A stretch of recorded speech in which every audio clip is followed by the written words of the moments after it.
Good evening. Welcome to Have I Got News for You? I'm Victoria Coren Mitchell. In the news this week, in the Midlands, one train driver is unaware of just how far behind schedule they are with the construction of HS2.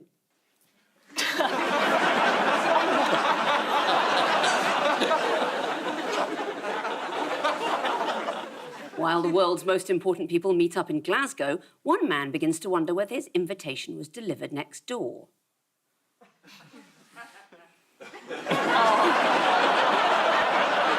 And in Michigan, a food manufacturer admits that some crystal meth may have been knocked into their mayonnaise mixing vats.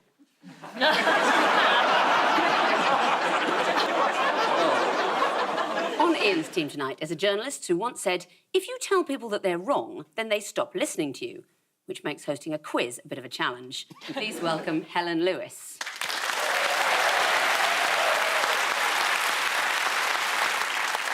On Paul's team tonight is a comedian who once performed a Shakespeare play set in a shoe shop. The reviews weren't great, but it was fantastic for all the actors involved to get that training for working in a shop. Please welcome Maisie Adam.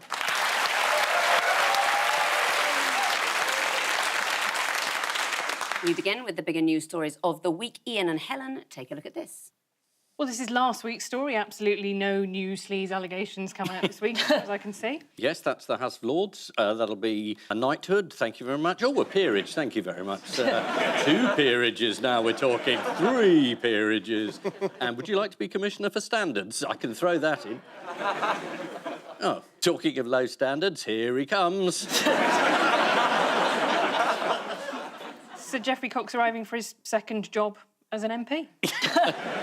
So this is sleaze, which, just hasn't gone away. You'd think we'd get over it. Well, the public's not interested. I mean, the government's saying, move on, nothing to see. Do you have a favourite terrible second job? Because I've been kind of reading through, trying to decide which one I think is really just the grubbiest, the lowest and the grubbiest. OK, go for it. I think Ian Duncan-Smith and the hand sanitizer is my favourite one. Now, Ian Duncan-Smith, it's a consultancy for a hand sanitising firm. An alcohol-free hand sanitizer. Yes. Can't even drink it. He thinks... No, presumably they need somebody with, well, dirtiest hands possible, and he was the best candidate by a mile. Surely. Do you know about Philip Dunn? He worked for an aerospace company, former Minister of Defence, and working for an aerospace company, he has constantly pushed for more spending on military matters. Good grief. That's just because he cares about aerospace in the same way that Owen Paterson just cared very deeply about milk standards. I used to think there was a gap on a confectioner's shelves. I'm not going to explain it, but in aerospace is a bar of... Yeah. Well, first of all, you've got to time that laugh on a calendar. And the applause was deeply patronising. Thank you very much. You've made my Christmas. We saw Geoffrey Cox in the footage there. What's his other job? What isn't his other job? I mean, he's taken nearly £1 million in a year for giving advice to a tax haven, which wasn't, have you thought about paying some tax? It's the only advice, really, you need to give to a tax haven. And he just seems to have done an enormous amount... I mean, he was sort of clocking in 30 hours a week on top of, allegedly, his main full-time job as an MP. And he issued this magnificently pompous statement where he said, Sir Geoffrey Cox doesn't think he's done anything wrong, actually. Sir Geoffrey Cox is very happy, and also you can't get Sir Geoffrey Cox because he's got a massive majority, so Sir Geoffrey Cox says, yeah.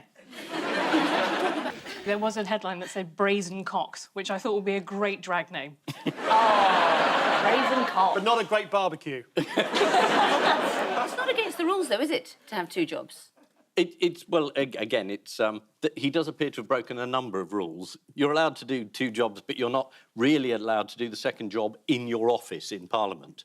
And one of the newspapers caught him conducting a Zoom meeting for his other job while he was in Parliament. And then the bell went and he had to go and vote. Oh, for goodness sake, how annoying is that? There's an alternative view, though, isn't there? The International Trade Secretary, Anne-Marie Trevelyan... Yeah. Yes. ...expressed what alternative view about second jobs? She rather unfortunately said that MPs having second jobs added a richness to Parliament. Which is one of the few true things said this week. See, I think they should all be made to have second jobs, but they can't earn more than £10 an hour. It would be quite useful. Yeah. The trouble is, can you imagine... I mean, Chris Grayling is one of these MPs who takes quite a lot of money from a ports company. If he turned up as your care assistant, I mean, you'd long for the sweet release of death. I mean, for balance, I feel I should point out Keir Starmer has also made money working as a barrister. Is he relevant enough for that to matter? And Boris Johnson has faced anger from MPs on all sides. How has he responded to that? By refusing to apologise and not admitting that he'd done anything wrong. And staying away. Yes, he the didn't even debate. turn up to the debate. Yeah. He said he had to visit a hospital. Maternity ward, probably.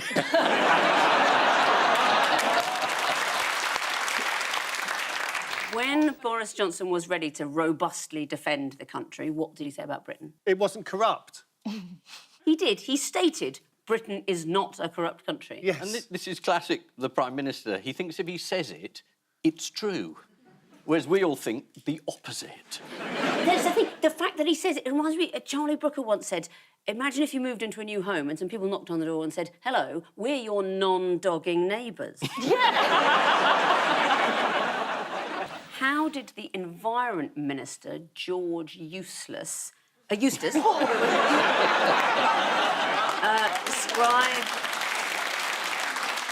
How did he describe the Commons debacle over the Owen Paterson business? Was it storm in a teacup? It's just a storm in a teacup. He said on Times Radio, the Prime Minister is very loyal and doesn't like being bounced into doing the wrong thing. No, he does the wrong thing voluntarily.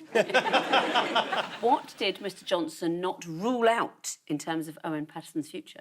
Membership of the House of Lords, which would be suitable punishment for lobbying. No, incredibly, I mean, it's still on the cards. I personally think it won't happen because you need about £3 million to get into the House of Lords now, and I just don't think Paterson's got the money.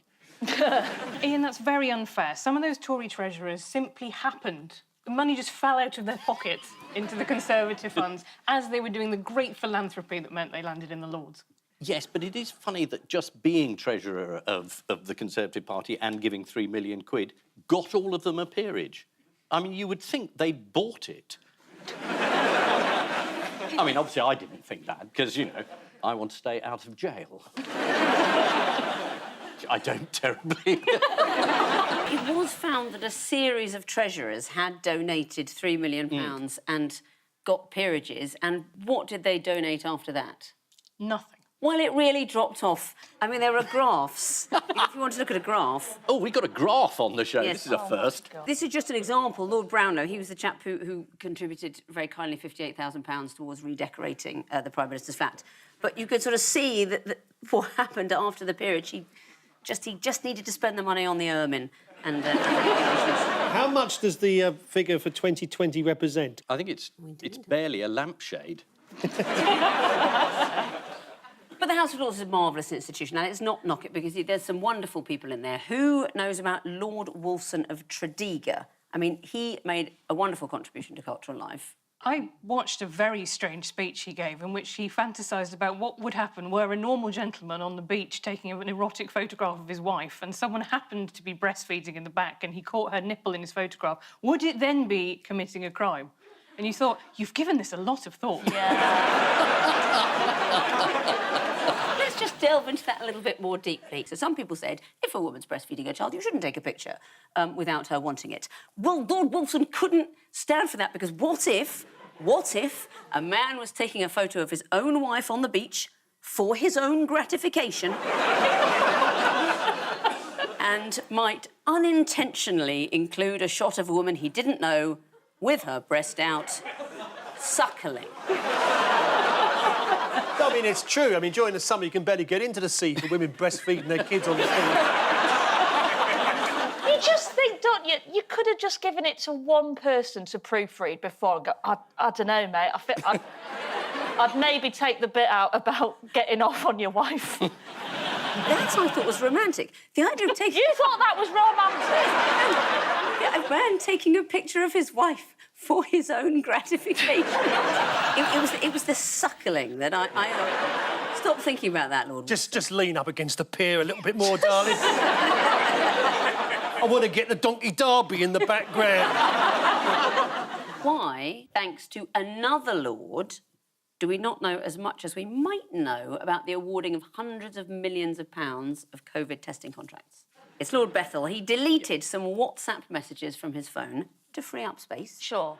Previously, he was a junior health minister. He hadn't been able to show the messages because his phone was lost, and it was also broken and defective. And then he said he'd given that phone to a member of his family and bought a different phone. Oh, my God. It's a nice present, isn't it, for a member of the family? His defective, broken old phone. Which is also lost, so they've got to find it for themselves. 4 excuses about not producing the WhatsApp messages. I mean, do we think he had something to hide? Well, the other option is that his phone is full of something else that he just doesn't want people to see. Hundreds of photos of suckling. For his own gratification. Yeah. How was Nadine Dorris embarrassed this week? She woke up.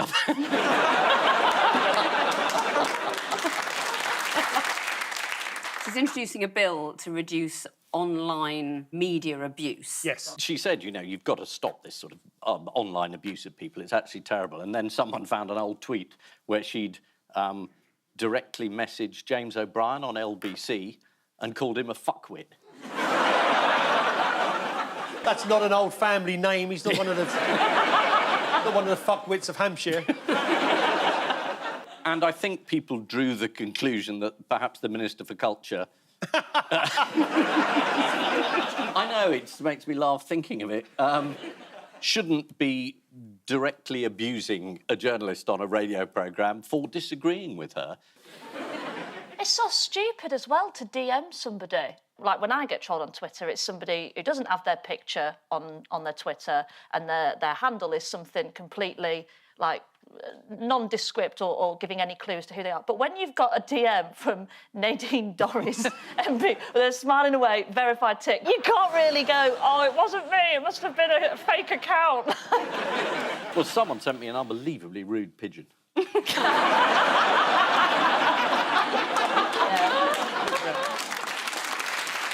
Did it sit on your windowsill, sticking 2 feathers up at you?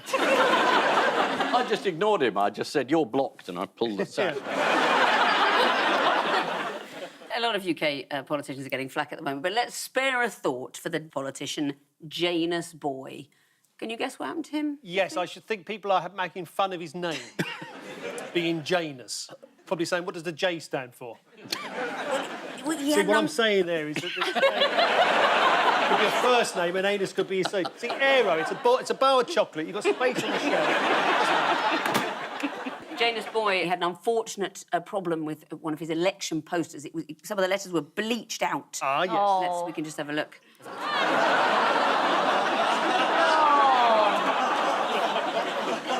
In the old days, that used to be a card in a newsagent's window. This is the revelation that an increasing number of Conservative MPs have more than one job. In 2015, Geoffrey Cox claimed expenses for a 49p bottle of milk, £2 worth of tea bags and £4.99 for weed killer. He was making a nice cup of tea for Nick Clegg at the time. Reflecting on his failure to anticipate several moves ahead, Boris Johnson told an ally, none of us are champion chess players. A good analogy for the current leadership. The only difference is when someone says, checkmate, they get the reply, I'd love one, thank you. Also this week, politician Janus Boy has found that his election pictures have been defaced. Either that, or Marvel have almost run out of superheroes. Are you going to ask us about the pissed MPs? Going to Gibraltar? Yeah, that was a good story. 3 MPs, 2 SNP, 1 Labour, all got so leathered in either the BA lounge or on the plane that the Labour one had to be taken off in a wheelchair. The Scottish ones carried on through. Paul and Maisie, Yes. get the big environmental story of the week. Excellent. Oh. Right, well... What do we think that is? It's harrowing, that's what it is. It is... That was last week, wasn't it, Halloween? I know, Halloween. Well, judging by the 2 small potatoes there being given us as a clue, because somebody in the programme thinks we're probably a bit thick to work it out, is that a massive potato? Yes, Did you not hear about the massive potato? No, I didn't, no. He's been named Doug. Doug. Doug. Doug, the massive potato. Yes, because he was dug up by Colin and Donna Craig Brown, weighing a healthy 7.8 kilograms. Here's Colin describing the amazing moment. I got the fork and jabbed into it and hoiked it out of the ground and holy snapping turtle teeth. What's going on here? What is it? I said to Donna, I said, no, it's a potato. And she went, no. I said, yeah, it is. Very good. What do you think Doug's owners have done with him subsequently? Doug's owners. Oh. Well, His His parents. His parents, his mummy and daddy. they've dressed him in a hat. No. And they take him for walks. No, that's not taking him for walks. That's taking a trolley for a walk that's got a potato on it. Who is this bad news for, do you think? The second biggest potato in the world. There you go. Oh, no.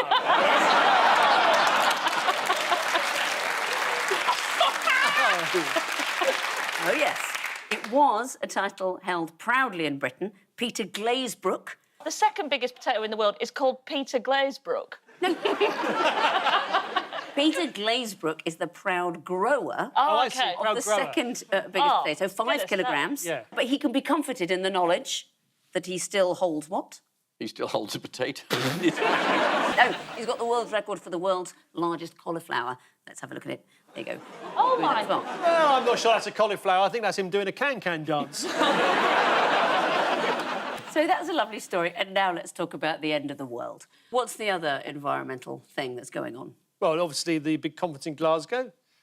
China and America have agreed to cut some emissions. And someone who didn't do that is Joe Biden. He farted in front of Camilla,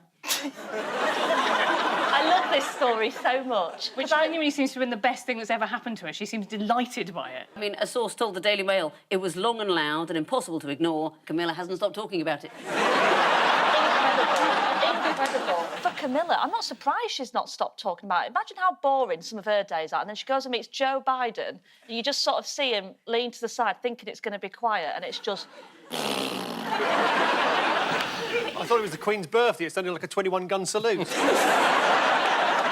Delegates at the conference have been adhering to the when in Rome principle. What have they been doing for the first time? They tried something. Well, they tried to agree a target. They tried iron brew. Stupid of me. I knew I'd missed the story. Here it is. Well, they assumed it was a demonstration of clean nuclear waste, but then they tried it. I think some of them enjoyed it. German delegate Michael Buschel told The Guardian, it was not the nicest experience I've ever had. The first sip was rather shocking. But then it fits quite well with the fish and chips. My head told me, just get another one. You get used to it. What did Barack Obama say about Scotland? He was like one of those rock stars that kind of go, hello, Wembley, and they're in, Glasgow. He said he loved being in the Emerald Isle. Oh, Not just that. Not just that. He said, since we're in the Emerald Isle here, let me quote the bard, William Shakespeare. Again, just hand your speech to someone else before you go out there. And what has Liz Truss been doing to show how energy efficient she is? She's having pictures of herself taken somewhere. Yes. Here she is in Thailand. Oh, my God. What wasn't she photographed doing? She wasn't photographed when she met Richard Ratcliffe, the husband of Nazanin Zaghari Ratcliffe. He's on hunger strike. She didn't want there to be a picture of her telling a desperate, starving, heartbroken man that she's failed yet again to do anything about his problems. Why would she duck that photo? I mean, they're there saying, oh, we can persuade China and Russia to cut emissions. We can manage outside Europe. You can't get a housewife on a plane back to her family after 6 years, and you can't even get off your motorbike and explain why not.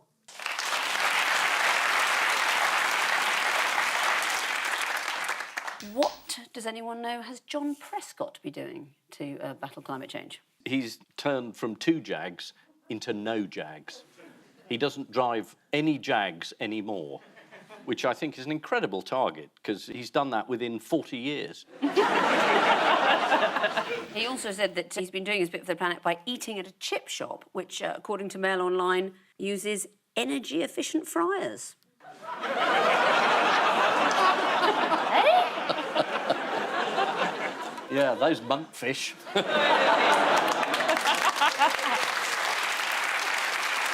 Would anyone like to see a cake that looks like David Attenborough? Yeah. Here it is.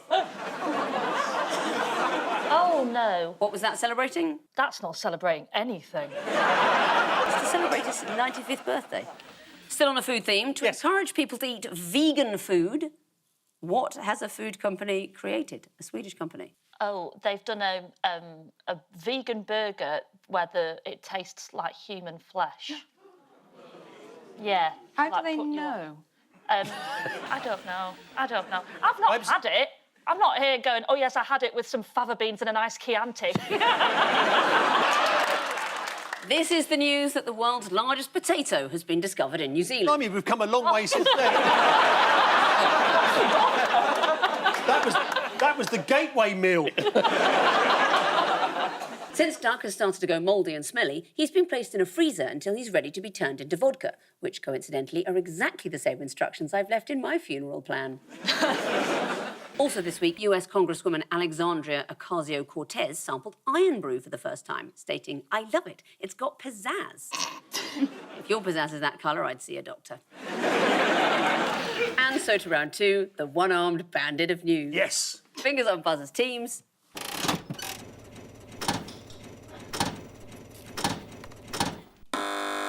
Judging by the last real turn-in and revealing Meghan Markle, it's a story about her. There's currently a court case going on at the moment. Her and the Daily Mail are doing battle in court, and she just remembered the other day that she had briefed some of her advisors to help somebody to write a biography, I think it was. And she'd forgotten to say that, and then she remembered it. And she had to apologise for misleading the court. Yeah. Well, it was one advisor, wasn't it? Jason Knauf, her press guy. Jason Knauf. Jason Knauf. Jason Knauf. How do you know how to pronounce it? Where do you stand on Dennis the Menace and Ganasha? Are you sympathetic to Meghan briefing somebody here? I am a little bit. It's tricky because they step back from the sort of public eye, but then if you know that somebody's writing untruths about you, surely you should be able to kind of go, oh, just set that right, but also like I'm not anything to do with it. I'm not contributing the sort of subject. It's not to about it. truth or not truth, this particular case. This is about the privacy of her letter. So it's not whether it's true or not. Oh, this isn't for the biography. Well, this is what also came out was the fact that she had said that they had not cooperated at all with this biography, Finding Freedom. But mysteriously enough, it was the one bit of incredibly intimate detail about them they hadn't complained about or threatened to sue over, and it slightly gave away the game that they were OK with it. People really want to believe that this biography just came from nowhere. These two people just had all this information, they wrote it up. Just like Diana's book, where there was a biography of her by Andrew Morton. And everyone said, God, how on earth did Andrew Morton know all this stuff? Because Diana gave him all the information. This is how the royal family operate. And then this week, Prince Harry comes out and says, it's appalling.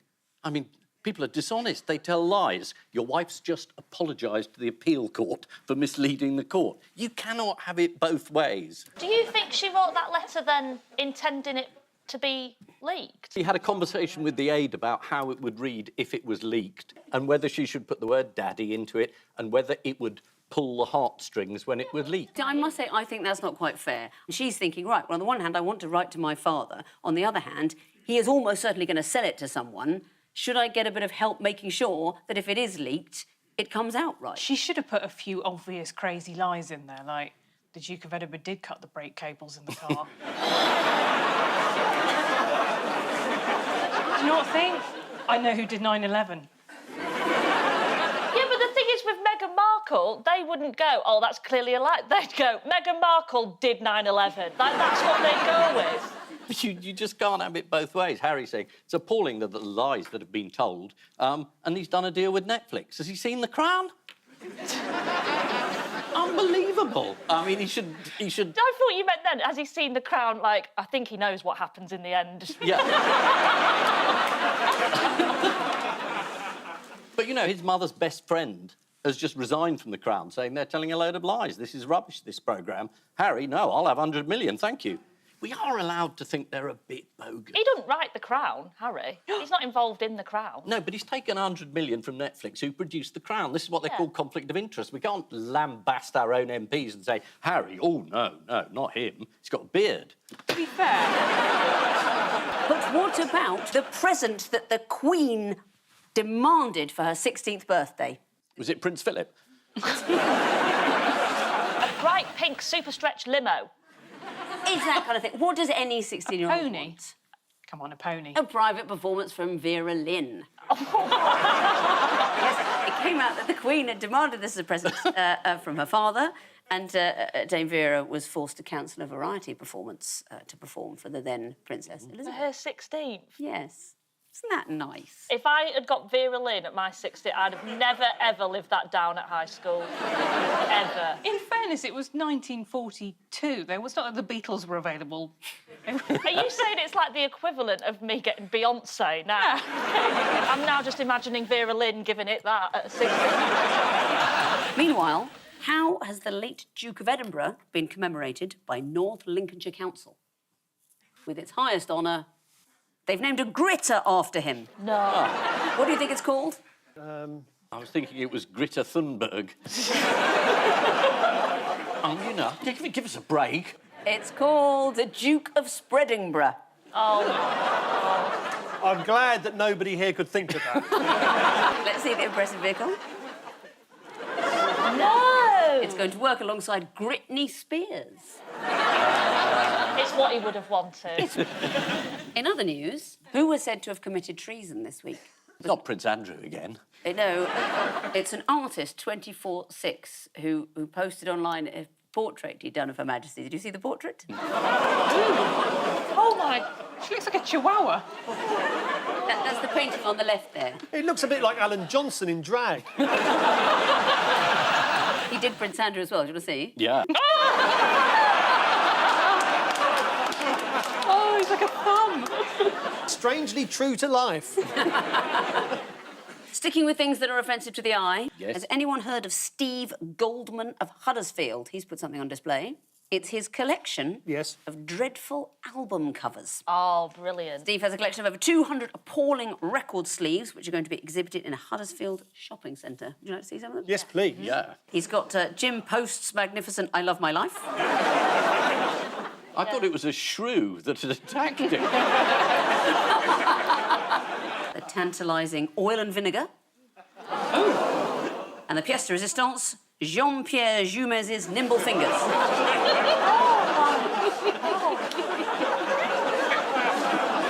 This is the latest in a legal row over whether or not Meghan Markle briefed the authors of the biography Finding Freedom. Finding Freedom recounts the story of Meghan choosing her wedding tiara. She tried on 5 tiaras and the Queen said they all suited her.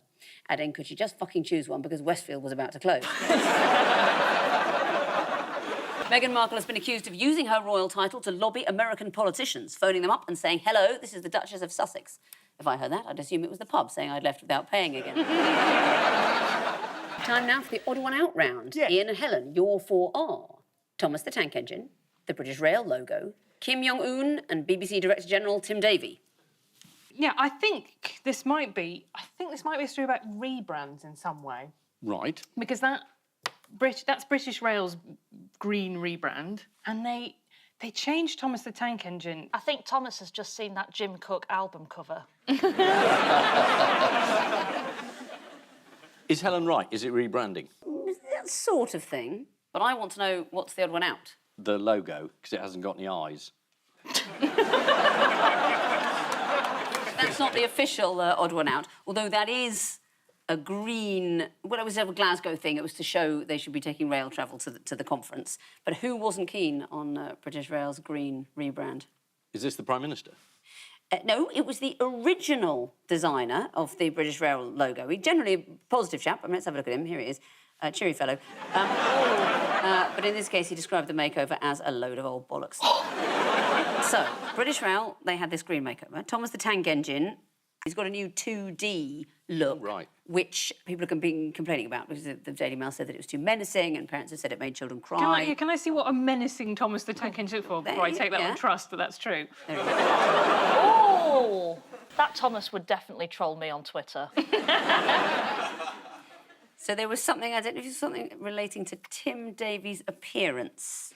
New haircut. He appeared somewhere, dressing, apparently, in a manner inappropriate to his position. Oh, dear. This is what he wore. And somebody complained that was inappropriate. I tell you what, if that person's watching, you do not want to see what I'm wearing under this desk. They're worried about the fact he was wearing trainers. Was he wearing Adidas shoes at a Nike conference? What's the problem? I think it's the fact that he's wearing jeans and a blazer, and obviously he's trying to take the BBC forward, but he's dressing like it's still 2006. A spokesperson from the BBC said they're not aware of any dress code. The BBC always adheres to the highest sartorial standards. Absolutely. So Look at me therefore... for like that. Anything you say just sounds sarcastic. Yeah, I know. It was a hell of a mess at my wedding, I can tell you that. I do.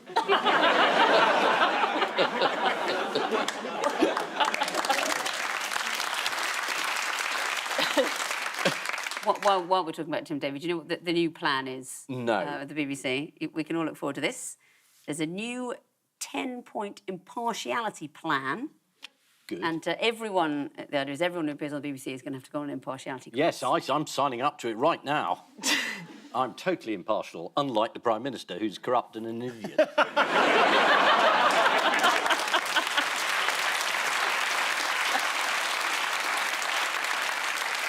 I actually have an unshakable faith in the Prime Minister's unerring moral compass. I'm in favour of corruption actively.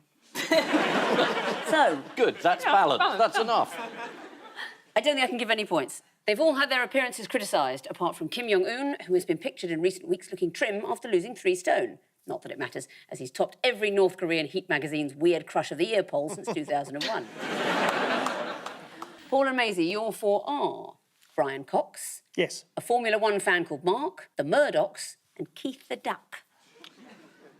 I've got this, Victoria.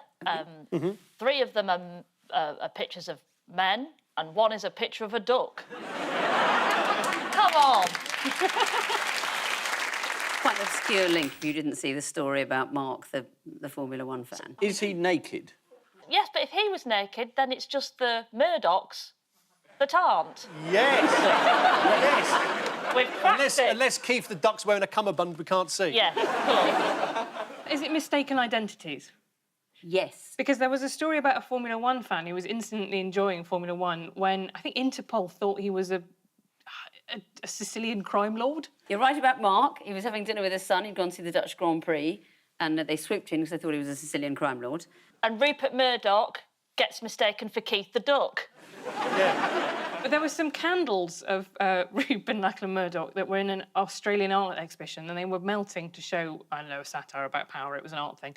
And the reviewer didn't know it was. He was just like, oh, these melty candle blokes, 3 stars. He admired what he took to be effigies of, and let's Virgin have a and look Child? at the candles.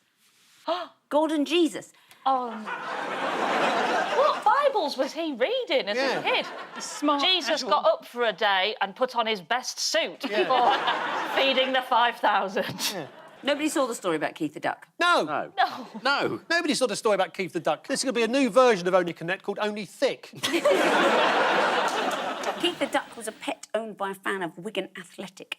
Darryl Ravden, the chap's name was, and the duck died, very sadly, and he tweeted about this, and people thought it was a different Keith who was a supporter of Wigan Athletic. Oh, no. As a result, they made a big thing of it at Wigan Athletic, you see. They put something up at the ground and the duck got a round of applause. No. There was another story about a dead bird.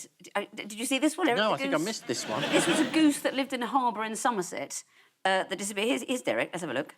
And the residents are going to erect a bronze bust in her honour, presumably so that for once the villagers can shit on the bird. And they were just feathers found, but they hired criminal lawyer turned zoo owner Chris Moiser, who investigated, and the corpse was... I'm sorry, say that again. Criminal lawyer turned zoo owner. Yeah. So, they've all been mistaken for someone, apart from Brian Cox, who... Mistook someone else?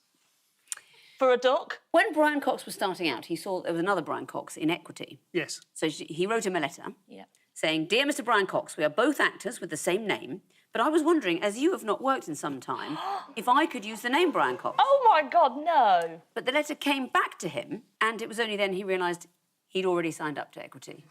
Right to himself. He mistook himself for himself.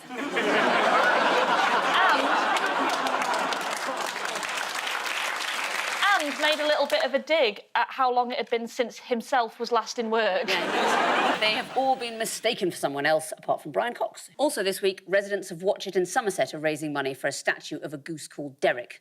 The goose had a good send-off. The roast potatoes were a particular highlight.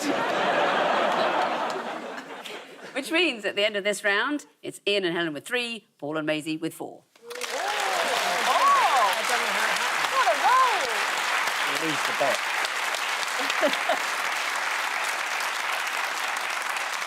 Time now for the Missing Words round, which this week features as its guest publication the in-house magazine of the Hat Channel. It's the best magazine for hat wearers, but be sure to keep it under something. And we start with what and what are both questions that buzz around our heads when it comes to hats. Is there life after death? Does God exist? Where is the best place to buy a hat, and if I bought it, would it suit me? No, don't say that's nearly right. Not close enough. Can I wear a hat, and how will people react to my hat? Are I both have to questions say, that it's buzz pretty around our nearly heads what he said. when it comes to hats. Yeah, it is what I said. Well, What's the matter with you? Look, just because you're used to being on an intellectual quiz show, you're going to have to lower your standards. fine, have the point. Hey. Close enough. Well done, Paul. It obviously was from the in-house publication for the Hat Channel. Yeah. It was actually an article from the magazine's editor. She went on to say she was worried about poor circulation, but it got better as soon as she put on a bigger hat. Next. Dogs' favourite TV shows include what and what? Naked Attraction and Squid Game. Just feel like there's the dog puns, like Oh. Game of Bones. Love That's that. good. Have I got shoes for you? Bitch of the day. Bitch of the day too. Strictly Come Dogging.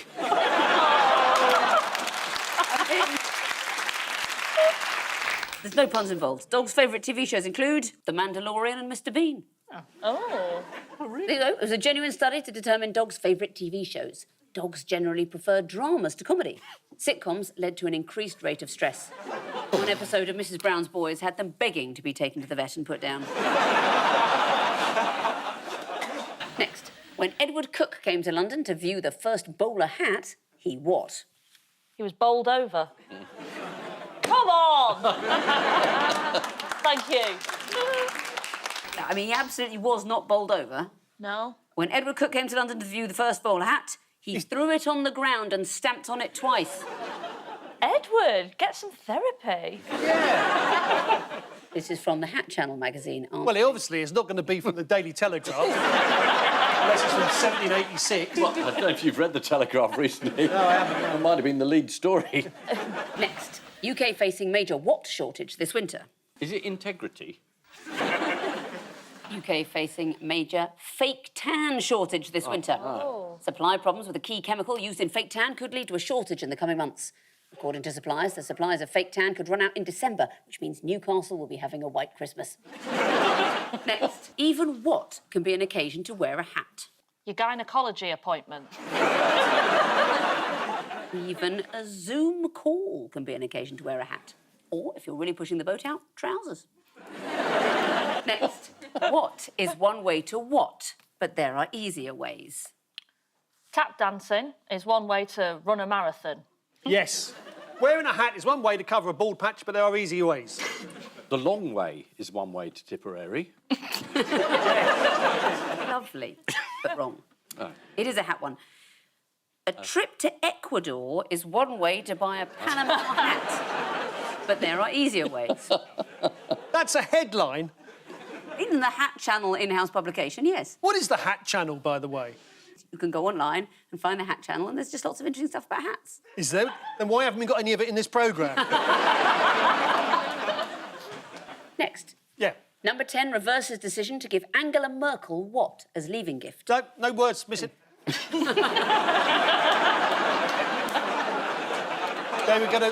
She refuses to be wrapped up. Number 10 reverses decision to give Angela Merkel Athlete's foot.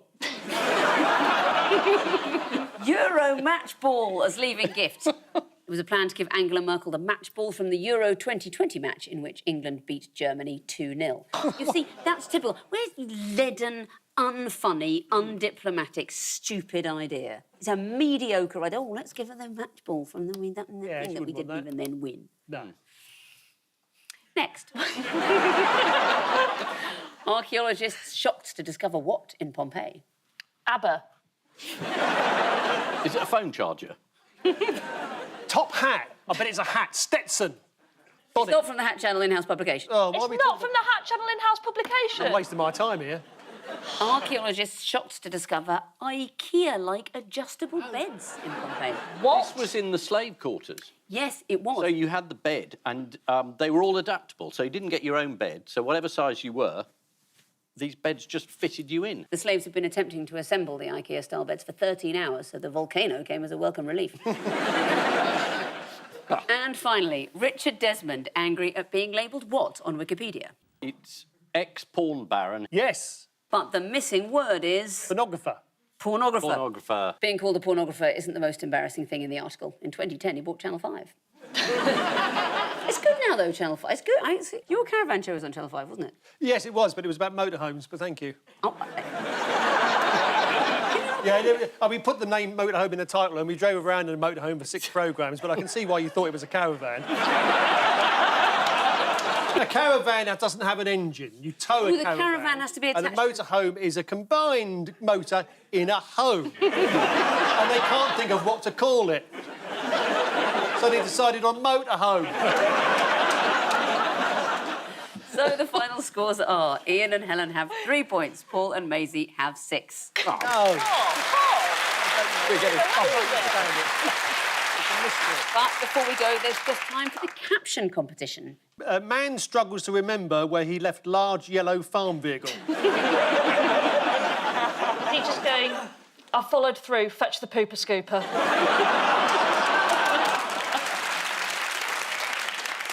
And I leave you with news that one man realises it may not have been the right moment to try and offload a couple of spare season tickets for Yorkshire County Cricket Club.